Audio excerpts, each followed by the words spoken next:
तो भगवान कह रहे कि तुम्हें मालूम नहीं है, अब मैंने सिंह रूप में तुमको पहले जला दिया था। कहते हैं ना तुलसीदास जी कि जब शिव तीसर नयन उघारा और चितवन काम भयउ जर हारा। तो मैंने शंकर के रूप में तुम्हें जला दिया।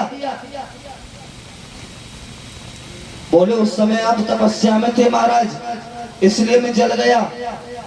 तो बोले जब मैं राम रूप रह करके आया तभी तो तुम्हारी पेश नहीं खाई कुछ। कि बोले उस समय तुम एक प्रतिनिधि धारी थे, यानी आप मर्यादा में थे, और एक पत्नी धारी भी होता है ना, वो बाल ब्रह्मचारी के बराबर होता है। भगवान राम के सामने जो भी नारी या स्त्री आई, या तो उसे माँ के समान सम्मान दिया या बहन के समान माना। इसलिए महाराज मैं वहां कुछ नहीं कर सका।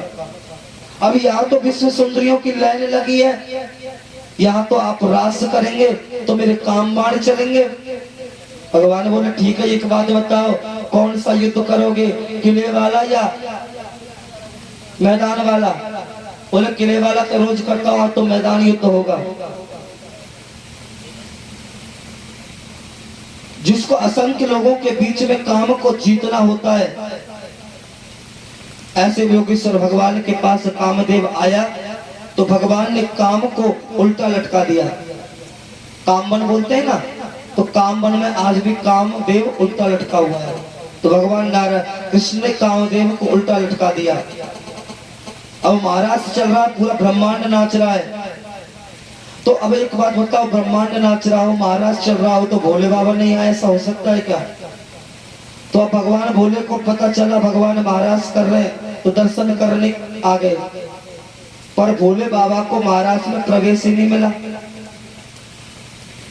अब कोशिश तो कर रहे जाऊं, पर प्रवेश कैसे मिले? वहां तो सिर्फ स्त्रियां हैं, पुरुषों का प्रवेश वर्जित है। गोपियों से बोले देखो हम कैलाश से आए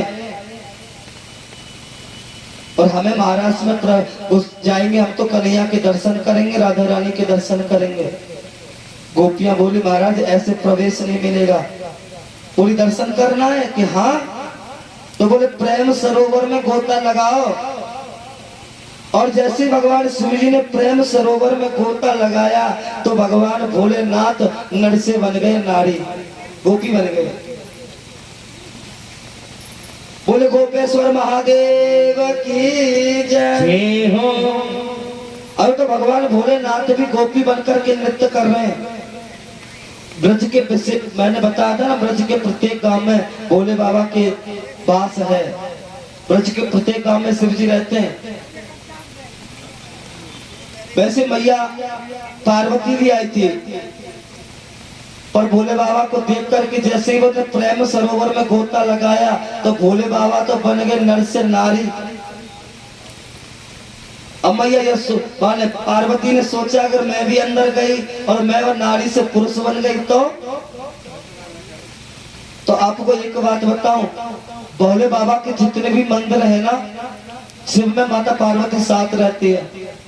पर यहाँ जो मंदिर है, यहाँ में माता पार्वती मंदिर के बाहर बैठी है और भोले बाबा की अकेले की स्थापना है मंदिर में। देखना आप जाकर के काम मन में, अकेले भोले बाबा है, माता पार्वती दरवाजे पर बैठी है।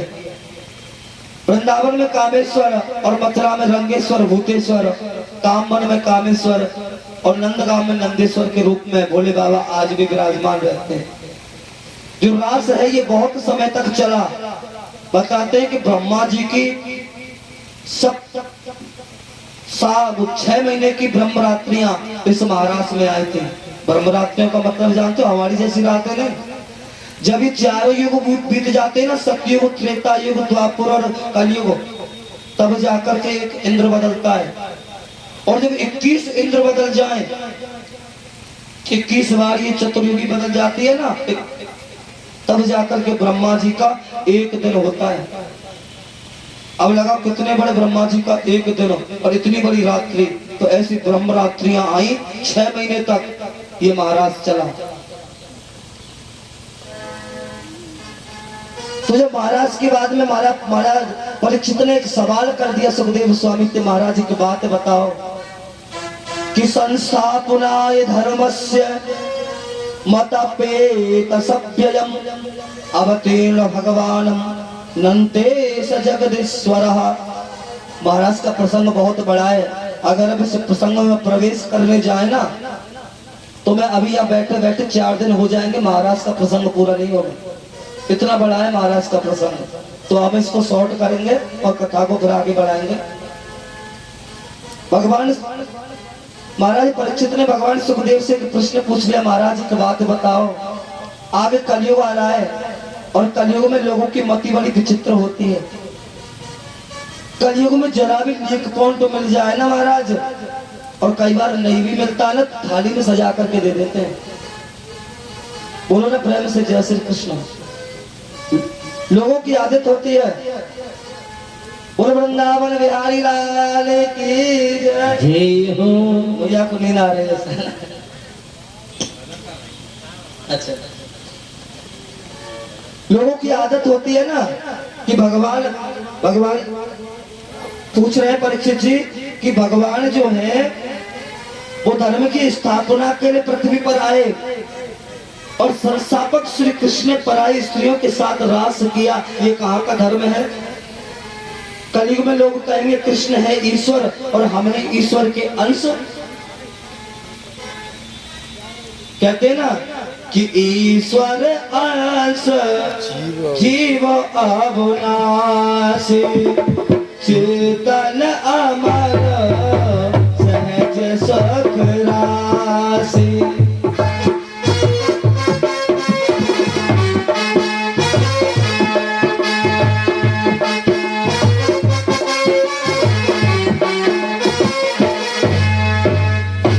महाराज हम ईश्वर के अंश है ना भाई, क्योंकि ईश्वर ने तो जन्म दिया, लोग कहेंगे। अब श्री कृष्ण ने हजारों के साथ रास किया तो 2-4 के संग तो हम कर सकते हैं ना, ऐसा लोगों की वृत्ति होगी महाराज कलयुग में। देखो हम सोचते हैं उससे पहले परीक्षित महाराज ने प्रश्न पूछ लिया है, ऐसी बात नहीं है।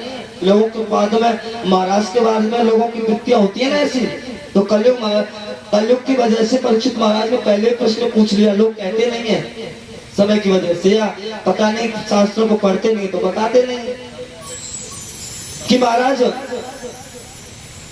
जिस रास्ते पर बड़े चलेंगे उसी पर तो छोटे चलेंगे ना, तो कलयुग का प्रताप ही ऐसा है। तो भगवान सुखदेव ने जैसे प्रश्न को सुना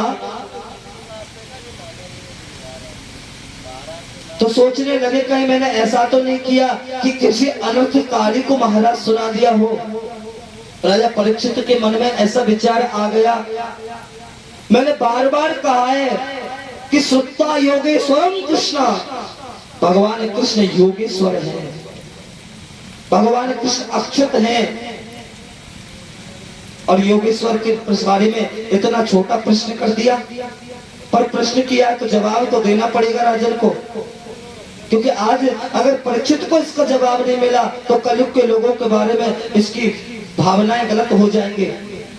तो सुखदेव स्वामी कह रहे हैं कि धर्म व्यतिक्रमं दृष्टा ईश्वरनाम च चाहसम तेजी यसाम नाम दोषाम वही सर्वभुजो यतः। ईश्वर कोटि के जो पुरुष होते हैं न राजन, हमारी नजर में वो धर्म के विपरीत भी अगर उनका चरित्र दिखाई दे तो दोष नहीं होता। वो ईश्वर है, कर्तुम कर्तुम अनर्था कर्तुम समर्थ ईश्वरम, जो कुछ न करके जो सब कुछ करे वो ईश्वर। और हम आपने कहा हम ईश्वर के अंश हैं, ईश्वर ने जो किया वो हम करेंगे, मैं इसका विरोध करता हूँ। बोले क्यों? ईश्वर का हम अनुसरण नहीं कर सकते। बोले भगवान शंकर ने जब समुद्र मंथन से और विष निकला था तो हजारों कुंटल उस विष को भगवान शंकर ने पान कर लिया। अगर आप ईश्वर के अंश हो तो एक तोला भी लेकर के बताओ, अगले मीटर परमात्मा से नहीं हो जाए तो कहना हम ले सकते हैं क्या? भाई अंश हो।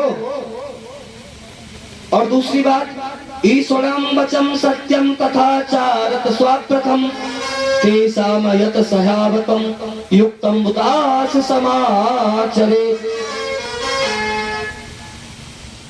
भगवान कृष्ण ने पूतना को मार दिया 7 साल के कृष्ण ने, क्या हम मार सकते हैं? ईश्वर ने तो किया है। ईश्वर के वचनों को मानो। देखो श्री राम ने जीवन में जो किया उसे करो, और श्री कृष्ण जीवन में जो धारण किया उसे करना चाहिए। भगवान श्री कृष्ण ने, भगवान राम ने किया, माता पिता का आदर किया, संतों का सम्मान किया, धर्म की रक्षा की। और भगवान कृष्ण के गीता में कहते हैं ना कि कर्म करो फल के, जो आप कर्म करोगे तो फल मैं देता हूं। और कृष्ण भगवान राम ने कभी भी मर्यादा में आकर के एक भी बार नहीं कहा कि मैं ईश्वर हूं, और भगवान कृष्ण ने कभी छुपाया नहीं मैं ईश्वर हूं, बार बार कहा था भगवान ने गीता में। और दूसरी बात समझने वाली बात है, अग्नि को तुम गंदे कपड़ा, कोई गंदा कपड़ा है वो जलती हुई अग्नि में डालोगे तो क्या गंदी अपवित्र होगी? और उसी कपड़े को अगर आप सुगंध इत्रों में लिपटा करके अग्नि में डाल दो, क्या वो अग्नि पवित्र हो जाएगी? अग्नि का काम है जलाना, और जलाने के अलावा कुछ नहीं करते।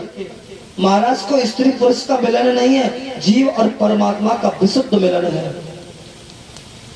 और दूसरी बात, मान लो एक बात बताओ, गंगा जी है, तुलसीदास जी कह रहे हैं कि रवि पावक सुर सरही किनाई, विशाल गंगा है। आपने कहा महाराज चलो गंगा जी स्नान करके आए, हम चले गए। अब जब हम गंगा जी स्नान कर रहे हैं तो गंगा जी में उसी समय एक सूगर बहता हुआ जा रहा है, और बहता हुआ चला गया। तो क्या आपने वह नहाना छोड़ दिया? गंगा जी अपवित्र हो गई क्या? हुई क्या? नहीं हुई, नहीं हुई ना। अब हमने सोचा कि घर में ठाकुर जी हैं तो अपनी जहाँ पर हम ठहरे हुए वहां आए और गंगा जी में से एक लोटा जल लिया और हम उसे अपने वहां आश्रम पर लेकर के आ गए, ठाकुर जी को स्नान कराएंगे। अब उसी जल को वहां भी कोई सुगर ने या किसी बने और मुंह लगा दिया, क्या उस जल से हम ईश्वर को स्नान करा सकते हैं? नहीं ना। क्यों? गंगा तो एक ही थी ना। देखो फर्क है, जो हम जल लेकर के आए थे वो अंश था, और गंगा जी जो अथाय थी वो ईश्वर था। तो बहती हुई गंगा विशाल है, अंश नहीं, और जो जल था वो उसका अंश है। इसलिए हमें ये ईश्वर ने किया उसको नहीं करना है, जो ईश्वर ने कहा है उसे हमें जीवन में धारण करना है। भगवान के चरित्र को प्रणाम करो, ईश्वर के चरित्र का बंधन करो। और दूसरी बात, ये कोई कामी पुरुष की लीला तो है नहीं, क्योंकि भगवान ने स्वयं कहा है काम विजम प्रकृतम सेव्यम लीलयो। अगर ये कामी पुरुष की लीला होती तो भगवान ने तो कामदेव को उल्टा लटका दिया। और दूसरी बात को ध्यान से सुनना कि जहां काम तहां राम नहीं, और जहां राम तहां काम। यानी जिस हृदय में काम आ जाए वह कभी राम जा सकते हैं क्या? और जिस जहां पर राम हो क्या वह काम प्रवेश कर सकता है? इसलिए कामदेव का तो प्रवेश ही नहीं हुआ, उसने उल्टो उसी काम बन के दरवाजे पर कामदेव को टांग दिया उल्टा। बोलो ना प्रेम से जय श्री कृष्ण। भगवान कृष्ण तो ब्रह्मचारी हैं, श्री कृष्ण लाख गोपियों के साथ रास किया, फिर भी काम पर ब्रज प्राप्त कर ली। दुनिया में पहला भगवान कृष्ण जो योगेश्वर है ना, दुनिया के दो ही पुरुष हैं, एक तो भगवान सुखदेव और योगेश्वर कृष्ण, जिन्होंने काम पर विजय प्राप्त की। वरना दुनिया का कोई तीसरा पुरुष आपको नहीं मिलेगा जिसने काम पर विजय प्राप्त की है। तो सुखदेव में कहते हैं कि इस मंगल में प्रसंग को जो व्यक्ति सुनता है, जो जीवन में उतारता है, उसके हृदय में भक्ति भाव प्रकट हो जाता है, ऐसी भावना है। और दूसरी कि जाकी रही भावना जैसी, जाकी रही भावना जैसी, प्रभु देखी मूरत वैसी, राम सिया राम सिया राम जय जय राम, राम सिया राम। ऐसा भाव है भगवान ने गोपियों की जो बड़े बड़े महान ऋषि जो ब्रज में ये कामना लेकर के आए कि हमें गोविंद का सानिध्य प्राप्त हो, उन सब की मनोकामना के लिए भगवान ने महाराज किया। भगवान अब कंस ने अष्टासुर केसी व्योमासुर नामक राक्षसों को भेजा, भगवान ने उनका उद्धार किया। एक दिन अजगर का पैर लगने से नंद बाबा का पैर लग गया, तो अजगर की मुक्ति भगवान ने कर दी।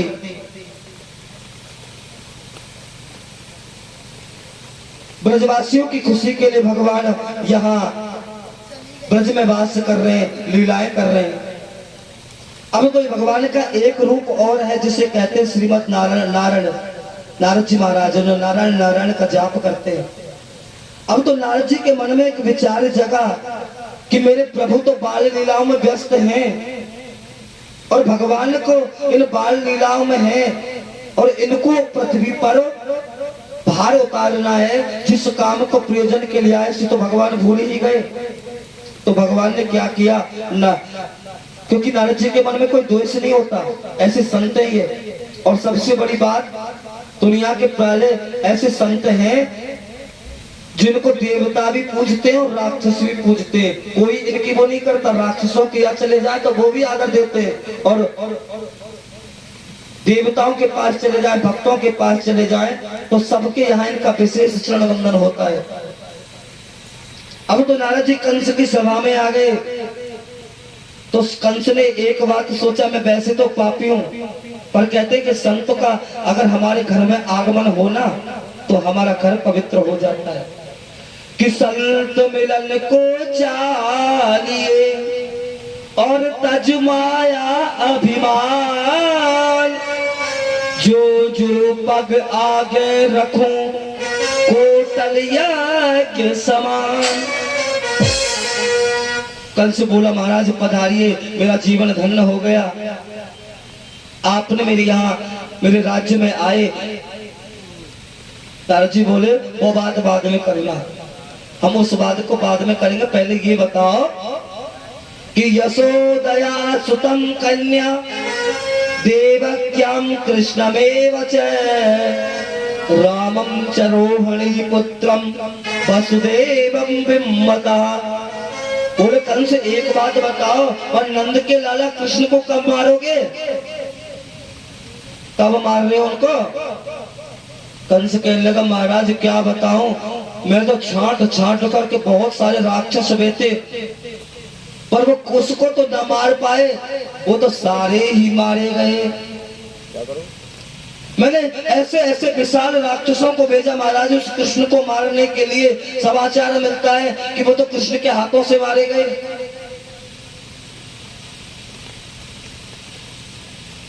नारद जी कहने लगा, देखो मैं कुछ नहीं सुनना चाहता, मैं परसों तेरे हाथ से कृष्ण को मरा हुआ देखना चाहता हूँ। नारद जी कह रहे हैं, क्योंकि लीला करनी थी ना। तो कंस कहने लगा, महाराज आप ही कोई उपाय बता दो, आप तो ब्रह्म ज्ञानी हो। बोलो देख सुनो, जो तुमने तपस्या करी थी ना, तो भोलेनाथ का तुम्हें वो धनुष मिला था, तो उस धनुष का यज्ञ स्वरूप प्रारंभ कर दो। और वसुदेव जी के जो भाई है ना अक्रूर जी, उन्हें बुलाओ, वो कृष्ण से बड़ा प्रेम करते हैं, उनको मथुरा मंडल भेजो और उनको निमंत्रण के द्वारा बुला करके यहाँ यज्ञ में आमंत्रित करो, और जैसे ही यहाँ तुम्हें मौका मिले उसको मार देना। अब तो नारद जी ऐसा कह करके वहां से चले गए। अब तो नारद जी वहां से सीधे श्रीधाम वृंदावन में आ गए, और वृंदावन में भगवान कृष्ण गाय चरा करके आ रहे हैं, और भगवान कृष्ण के चरणों में जाकर के नारद जी ने वंदन किया, और जाकर के कहने लगे, ये बताओ भगवान आप तो यहाँ लीला कर रहे हो, कंस को कब मारोगे, कंस को कब मार रहे हो?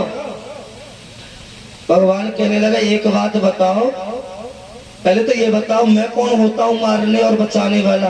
जो जीव जैसा करता है उसको वैसा फल मिलता है। अब कंस के पापों का गला फूट चुका है, इसलिए उसका मरना सुनिश्चित है। नारद जी बोले मैं कुछ नहीं सुनना चाहता महाराज, मैं परसों आपके हाथों कंस को मरा हुआ देखना चाहता हूँ। भगवान कहने लगे एक बात बताओ, कंस के यहाँ क्या कह के आए हो?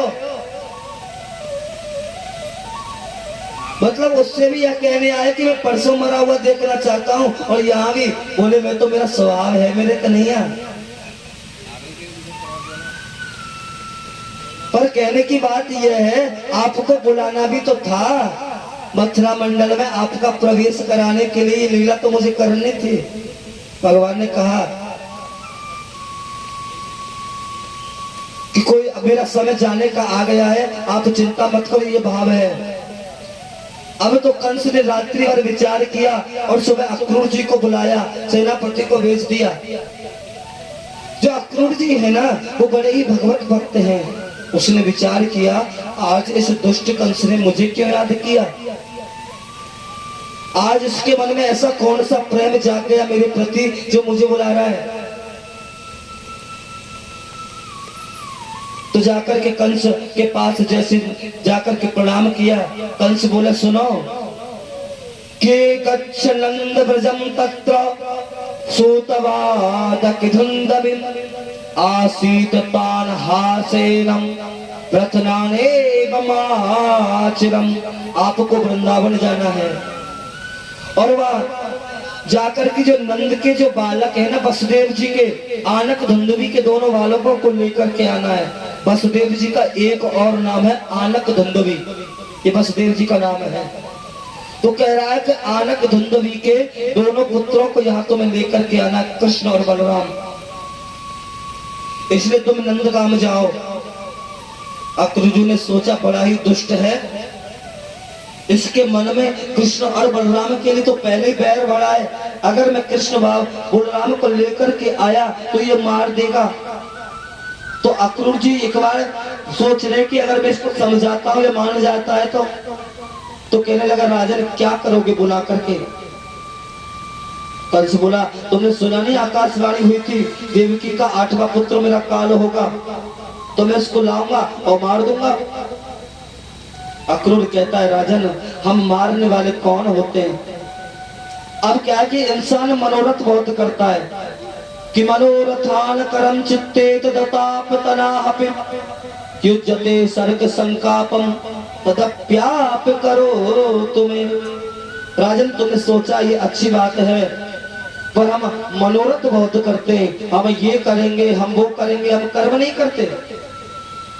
अरे ये होगा तो वो होगा और ये हो जाएगा तो हम वो करेंगे। बड़ी विचित्र बात है। या तो मेरा ननिहाल है ना बगल में लखनपुर गांव में, तो मेरी नानी जी थी वही मुझे कथा सुनाती थी कि एक तेली था, तो तेली का कहा कि घड़े में उसको तेल मिल गया, तेल, तो तेल को भर करके वो बाजार में बेचने गया, लेकिन घर से जा रहा है और मटके को सिर पर रख रहा है और सोचता जा रहा है रास्ते में इस तेल को बेचूंगा, और दोनों हाथों से गले को पकड़ रखा है महाराज, और रास्ते में चलते चलते उसको मनोरथ आ रहा है, मन में सोच रहा है मनोरथ आ रहा है। मन कहता है कि तेल को बेचेंगे, फिर कहता है तेल बिक जाएगा तो क्या होगा। अरे भाई क्या होगा, तेल बिचेगा तो पैसे मिलेंगे, और पैसे मिल जाएंगे तब क्या करोगे। अरे पैसे मिलेंगे तो फिर ज्यादा तेल खरीदेंगे, और ज्यादा तेल खरीद लिया फिर क्या करोगे। अरे ज्यादा तेल खरीद लेंगे ना तो हमारे पास ज्यादा पैसे हो जाएंगे तो तेल की फैक्ट्री लगा लेंगे, और जब ज्यादा तेल बिकने लग जाएगा फैक्ट्री लग जाएगी तब क्या करोगे। तो महाराज जब बड़ी फैक्ट्री लग जाएगी तो हमें एक पैसों से एक बहुत बढ़िया मकान बनाएंगे, और जब पक्का घर बन जाएगा तो फिर हमारे सगाई वाले आएंगे कि छोरा कमाता है, अच्छा घर है और पक्का घर है, अपना घर है, तो देखो ब्याह तो होना चाहिए। तो महाराज फिर हमारी सगाई वाले आएंगे, हमारा ब्याह हो जाएगा, और हमारा ब्याह होगा तो फिर हमारे बच्चे होंगे, और फिर सब मिलकर के हम और ज्यादा तेल बेचेंगे। तो क्या फिर क्या होगा कि फिर तो और हमारी फैक्ट्रियां है ना वो बढ़ती जाएंगी, भरतपुर से जयपुर, जयपुर से दिल्ली, दिल्ली से कलकत्ता, हमारी फैक्ट्रियां हो जाएंगी। अब तो बहुत बड़े धनकों में हमारा नाम हो जाएगा और एक दिन में अपने घर के बच्चों को जब पैसा वाला आदमी हो जाता है ना तो समय निकालना पड़ता है। पत्नी कहेगी देखो कितने पैसे वाले हो गए हो, घर के लिए समय नहीं निकालते हो। अरे बच्चे हैं बिना बाप के पढ़ रहे, तुम तो पैसा कमाने चले जाओ। तो पत्नी जब बोलेगी तो मैं अपने घर में बच्चन के संग खेलूंगा। अब मेरा छोटो बच्चा है ना, छोटो ही छोटो 8वें नंबर को, वो बच्चा बड़ा उद्यमी है। तो जब वो उद्यमी है तो जब ज्यादा उद्यम करेगा तो मैं बाल लेके बाकी माँ की गोदी में पटक दूंगा जमीन पर। और कैसे पटकूंगा पता है? घड़ामुड़ पे बाल लेके मैं जमीन पे। तो अब तो जो घड़ा हो ना मुड़ पे लेके चल रहा हाथ में पकड़ के वो जमीन पे पटक दिया। बोलो ना प्रेम से जय श्री कृष्ण। और जैसे ही वो घड़ा जमीन पे गिरा अब तो तेरी जोर जोर से रोवे लगो महाराज। अब गिरवे रोवे लगे तो संत वहां से पधारे। तो भाई क्यों रो रहा है? कि महाराज क्या बताऊं, तेल बेचो और बहुत पैसा कमाए, शादी है गई और छोटे बच्चा ने ऐसा उदम मचायो, ऐसा उदम मचायो कि सब्र और तेल खत्म है गयो। मेरे जो सपने थे वो सभी चकनाचूर हो गए। तो व्यक्ति कहते हैं कि व्यक्ति मनोरथ बहुत करता है। अक्रूर जी समझा रहे राजन, मानव की बहुत बड़ी गलती है, भ्रांति है कि ये मनोरथ बहुत करता है। कंस कह रहा है सुनो, आत्मज्ञान की जरूरत नहीं है। हमने तुमको आदेश दिया है वसुदेव के पुत्रों को लेकर के आओ, अगर नहीं लेकर आए ना तो तुम्हारे ज्ञान से पहले हम तुम्हारे प्राण ले लेंगे। अक्रूर जी सोच लेगा दुष्ट आदमी है, कहीं मुझे मार ही दे डालेगा।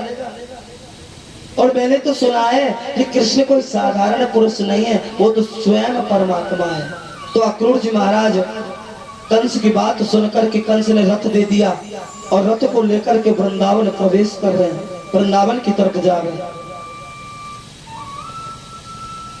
त्र्यक्रूरपिंचरात्रं मधुर्याम महामतिम उचित्वार्थमप्रायो नंदाई गोकुलम। महाराज अक्रूर, अब देखो मथुरा से वृंदावन की दूरी है। अगर जो कंस ने जो रथ दिया था ना, सबसे तेज दौड़ने वाले धावक घोड़े दिए थे। अगर वो चाहे तो आधा मिनट में, आधा घंटे में मथुरा से वृंदावन पहुंच जाए। 8-7 किलोमीटर की दूरी है। परंतु वसुदेव जी जब चले तो सुबह के चले शाम हो गई, यानी 10 घंटे व्यतीत हो गए। चलते जा रहे, सोचते जा रहे, सोचते जा रहे, सोचते सोचते सोचते सोचते संध्या का समय हो गया। विचार करते जा रहे और मन में भाव ही है कन्हैया के दर्शन करूंगा, ऐसा भाव है गोविंद के दर्शन करूंगा। और जैसे वृंदावन में प्रवेश किया, भगवान में गोविंद अपने भाई और सभी सखान के साथ सायंकालीन गाय चरा करके लौट रहे। अब तो जैसे अक्रूर जी ने कन्हैया को आते हुए देखो तो रथ से चलते रथ से कूद गए। अब तो भगवान ने भी जैसा तेजस्वी देखा, हमारे काका आए, बड़े प्रसन्न भये, काका जी आप आ गए। अक्रूर जी भाव विभोर हो गए, प्रेम से कन्हैया के चरणों की तरफ दौड़े। अक्रूर जी को मेरे गोविंद ने पकड़ लिया। नहीं काका, आप ये क्या करते हो? आप हमारे परम पूज्य काका हो।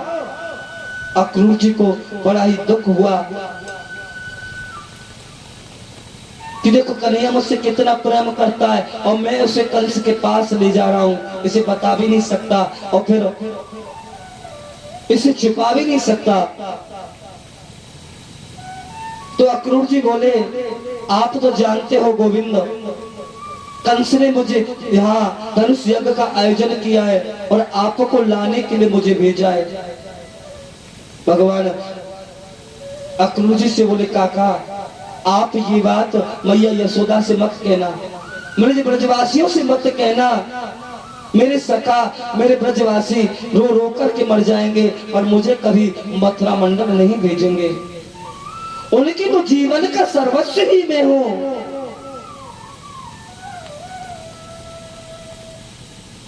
इस प्रकार अक्रूर जी को समझा दिया। और अक्रूर जी को लेकर के दोनों भाई नंद भवन में पधारे। नंद यशोदा ने जैसे अक्रूर जी महाराज को देखा, उनका बड़ा ही स्वागत सत्कार किया। कन्हैया ने स्वयं बैठ करके अपने काका अक्रूर को भोजन कराया और रात्रि के समय नंद बाबा और अक्रूर जी की आपस में वार्तालाप हो रही है।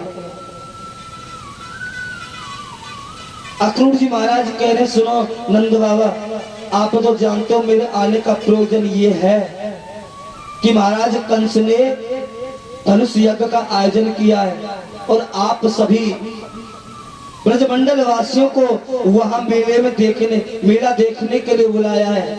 आपके ब्रज में जितना भी दूध दही माखन है ना, सबको लेकर के चलो। और जो आपके जो दोनों पुत्र है ना, ये वसुदेव जी के पुत्र है, कंस इनका मामा है, इसलिए कंस का आदेश है कि उनके भांजे को भी उस मेले में देखने के लिए, धनुष यज्ञ देखने के लिए आमंत्रित किया है। जैसी मैया यशोदा ने सुना कि अक्रूर तो मेरे कृष्ण और बलराम को ले जाने के लिए आया है, उनके हाथ से खाने को ग्रास छूट गया और मेरी भैया रोते हुए बोली, मेरे प्राणों को भले ले जाओ, मैं मेरे कृष्ण और कन्हैया को नहीं ले जाने दूंगी। मेरे कृष्ण और कन्हैया तो मेरे आंखों के तारे हैं, मैंने कभी अपनी आंखों से दूर नहीं कर सकते। जैसे भगवान कृष्ण को पता चला मैया मुझे जाने नहीं देगी, तो आकर के बोले, मैया तो हमें काहे को ना जाने दे, देख हमारो भी मेला देखने को मन है, हम तो मेला देखने जरूर जाएंगे। अब तो कन्हैया जिद करने लगे और जोर जोर से रोने लगे। नंद बाबा कहने लगे, अरे भाग्यवान, कब तक अपने बच्चों को छुपा करके रखोगी, कभी तो इन्हें जाना पड़ेगा, तुम चिंता क्यों करती हो। कृष्ण बलराम के साथ मैं जा रहा हूँ, ये रथ में बैठ कर के जाएंगे और मैं बात आपसे वादा करता हूँ, इसे मथुरा घुमा करके 3 दिन में परसों वापस लेकर के आ जाऊंगा। अब तो सारे ब्रजमंडल में ये खबर पहुंच गई। मैया यशोदा की आंखों की नींद उड़ गई और ब्रज गोपियों ने सुना कि सुबह होते ही हमारे प्राण प्यारे, हमारे प्रीतम कन्हैया मथुरा चले जाएंगे। तो उनके नेत्रों से जल की धारा बहने लगी है। ब्रज की गायों ने चरना छोड़ दिया, बछड़ों ने दूध पीना छोड़ दिया। सभी ब्रजांगनाएं सुबह सुबह अपने कामों को छोड़ करके और नंद बाबा के द्वार पर आ गई। अब तो मेरे गोविंद जैसे चलने लगे। मैया यशोदा ने सोचा,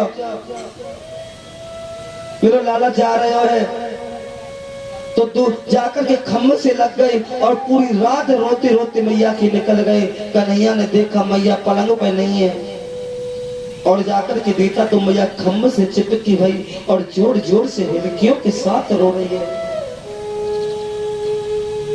अब तो मैया की गोद में बैठकर मेरे कन्हैया कहने लगी, मैया तू काहे को रोवे, तू ऐसा। मैया बोली, लाला मैं तो सोच रही थी तू मेरो लाला है, मुझको तो आज ही पता चलो कि तू तो वसुदेव जी का पुत्र, देवकी का पुत्र है। तेरे बिना जीवन का एक पल मेरा नहीं निकला, मैं तेरे बिना जीवित कैसे रहूंगी गोविंद।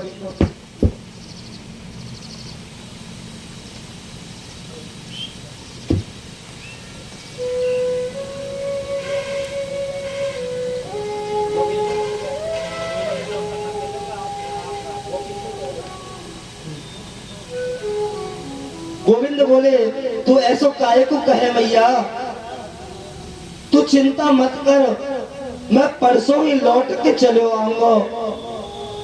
मैं तो वादा करता हूं मैं तेरे बिना नहीं रह सकता। आज मैया को समझा दिया भगवान ने और सुबह ब्रह्म मुहूर्त में महल के मुख्य द्वार पर आ गए। मेरे गोपाल ने देखा कि लाखों ब्रज गोपियां आकर के खड़ी हो गई और उनके साथ में श्री किशोरी राधा रानी भी है। अब तो सभी गोपी ने आकर के भगवान के रथ को घेर करके खड़ी है गई। और गोपाल से हाथ जोड़ करके बोली, लाला हम आपको जाने नहीं देंगे कन्हैया। आपने ये सोच में कैसे लिया कि आपको हम जाने देंगे? क्या आप हमको छोड़ करके चले जाओगे गोविंद?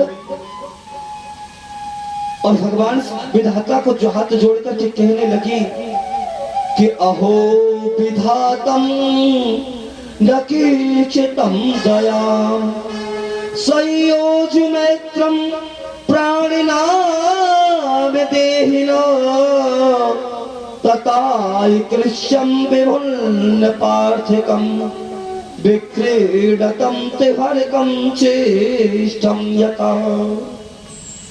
गोपिया बोली, हे विधाता, तुम्हारे मन में जया भी करुणा नहीं है, जरा भी तुम्हारे मन में प्रेम नहीं है।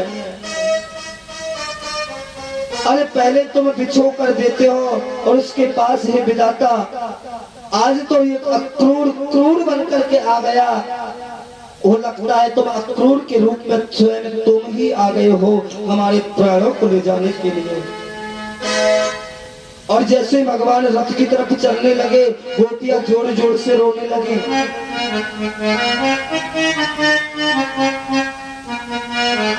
मेरे गोविंद रथ से उतर करके आए और गोपियों को समझा रहे हैं, लेते हैं ब्रज